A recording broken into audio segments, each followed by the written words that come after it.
I didn't scream when it happened. I didn't cry. I just smiled. And somehow, that scared them more than anything else ever could. My name is Alina, and for most of my life, I didn't exist. Not really. I was there.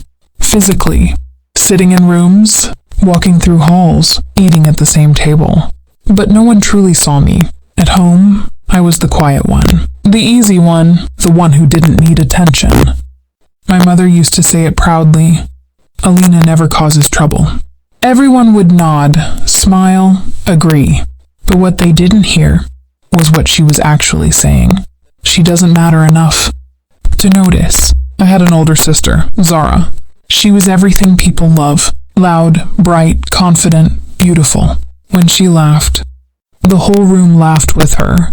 When she spoke, people listened. And when I spoke, nothing happened. I remember one night so clearly. We were all sitting at the dinner table. Zara was telling a story, something funny. Everyone was engaged. My father was smiling. My mother was laughing. I waited, just waited, for a pause. And when it came, I tried. Today at school, No one reacted, not even a glance. Zara kept talking, like I hadn't said a word, like I wasn't even there. And in that moment, something inside me went quiet, not just my voice. Me, after that. I stopped trying. At school, I became even smaller. Group projects, I did everything, silently. My name was always at the bottom. Sometimes, not even there. Teachers forgot I raised my hand.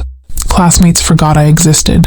And I let them, because deep down, I believed it too. Then one day, something changed. Not everything, just one small thing. A boy sat next to me. His name was Daniel. Confident, popular, the kind of person who never gets ignored. He looked at me and said, "Hey, can I borrow your notes?" It was such a simple sentence, but for me, it felt like everything. I nodded so quickly I almost dropped my pen. That night, I couldn't sleep.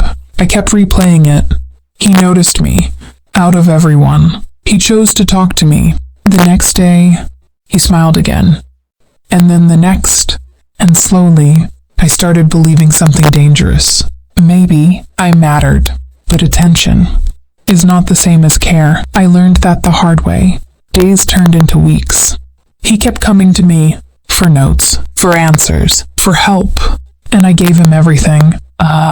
Every assignment, every explanation, every piece of effort I had, because I thought if I stopped, he would stop seeing me too.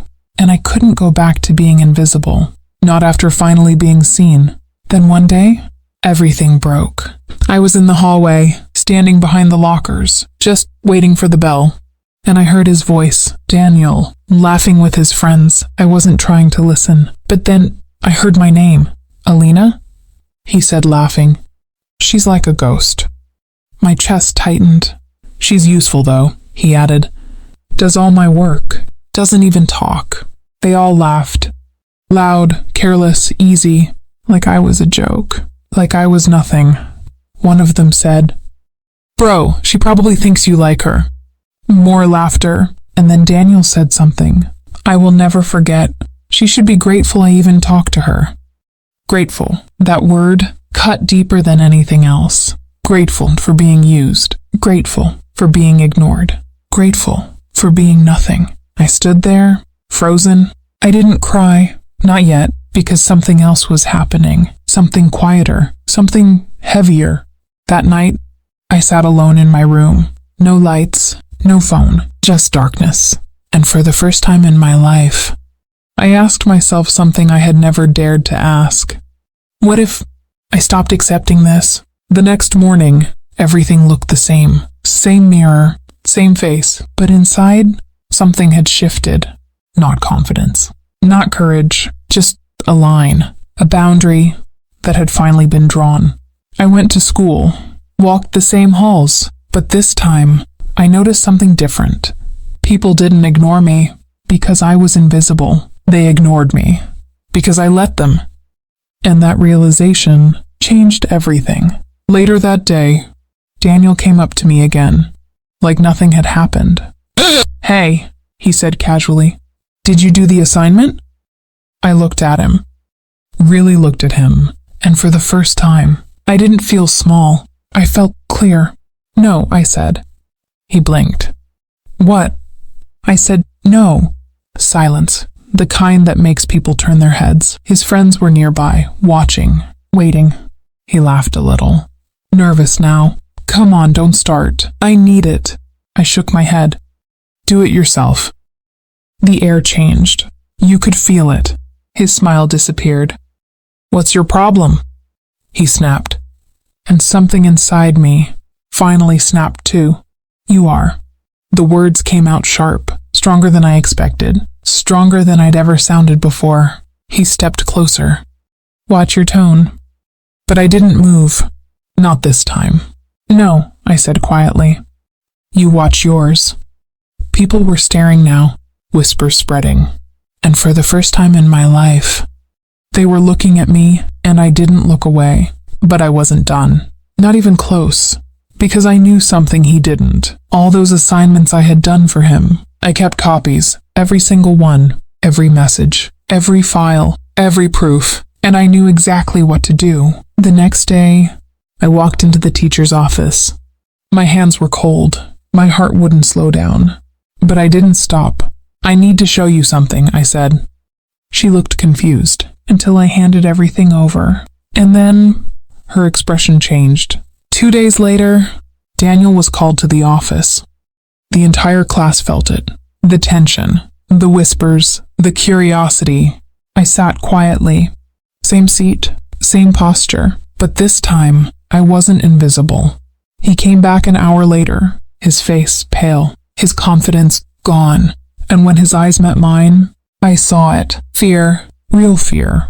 Later, the teacher made an announcement. Academic dishonesty will not be tolerated. No names. But everyone knew. They always do. After that, everything shifted. Daniel stopped talking. Stopped laughing. Stopped looking at me. His friends? They went quiet too. Because suddenly, the girl they ignored had power. A week later, he tried to talk to me. Alina, he said softly. I didn't think you'd do that. I looked at him. Calm, steady. You didn't think I'd do anything. He swallowed. You ruined everything. And that's when I smiled. That same quiet smile. No, I said. You did. And I walked away. This time, he was the one being ignored. After that, people noticed me. Not because I changed how I looked. Not because I became louder. But because I stopped accepting less. At home, things shifted too. Slightly, slowly, but enough. One day my mother asked me, what happened to you? I thought about it for a long time. Then I said, nothing. Because the truth is, nothing happened. I didn't become someone new. I just stopped being someone small. I stopped being grateful for crumbs. I stopped shrinking to fit into spaces that never deserved me. And the world, it didn't magically become kinder. People didn't suddenly change. I did. And that changed everything. They ignored me my whole life until one day I stopped ignoring myself. And that was the moment.